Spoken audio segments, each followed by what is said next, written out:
সবার আগে থাকবো ইউনিয়নের বিএনপির বিভিন্ন নেতৃবৃন্দ, অঙ্গ সংগঠনের নেতৃবৃন্দ, আসসালামু আলাইকুম।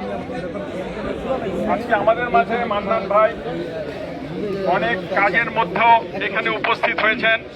ওনাকে আজকে আমরা স্বাগত জানাই। এই জামপুরের জনগণ ওনাকে বিপুল ভোটে জয়লাভ করিয়েছে।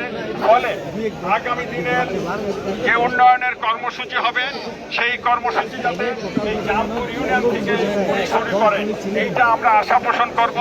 আর আশা পোষণ করবো এই যে আমাদের এই অঞ্চলের মানুষ কর্মহীন অবস্থায় আছে। এর কারণ হচ্ছে এখানে ইন্ডাস্ট্রি এবং মিল কারখানার সংখ্যা খুব কম।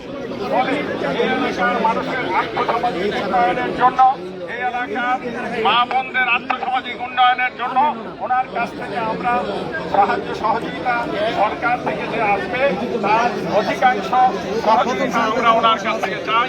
এই আশা পোষণ করে আমি আমার খোদা হাফেজ, আসসালামু আলাইকুম।